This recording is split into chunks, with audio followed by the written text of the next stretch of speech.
மெயினாக பார்த்துட்டிங்கன்னா பூக்கார் decoration order வந்து நல்லபடியாக போனதுனால ரொம்ப சந்தோஷத்தில் இருக்காங்க.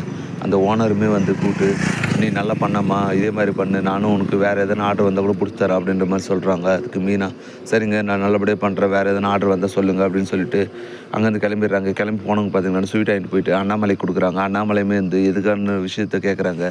அதுக்கு மீனா நடந்த எல்லாத்தையும் சொல்கிறாங்க. அதை கேட்ட அண்ணாமலை வந்துட்டு ரொம்ப சந்தோஷப்படுறாரு. "சரி மீனா, இதே மாதிரி பண்ணு" அப்படின்ற மாதிரி சொல்லிட்டு வாழ்த்து சொல்லிட்டு போயிடுறாரு. அந்த டைமில் பார்த்தீங்கன்னா முத்துவும் வர்றாரு. முத்துவுக்குமே வந்து நடந்த எல்லா விஷயத்தையும் மீனா சொல்கிறாங்க. சரின்னு சொல்லிட்டு நைட்டில் செலவு பண்ணது போக மிச்ச பணத்தில் எண்ணி பீரோவில் வைக்கிறபோது பார்த்தீங்கன்னா, மீனா வந்துட்டு, "இன்றைக்கி நான் உங்களோட அதிகமாக சம்பாரிச்சிருக்கேன். இப்போல்லாம் நான் தான் அதிகமாக உண்டியலில் காசு போடுறேன். நீங்கள் போடுறது இல்லை" அப்படின்ற மாதிரி சொல்கிறாங்க. இதை கேட்ட முத்துவுக்கு வந்து ரொம்ப மன வருத்தம் ஆகுது.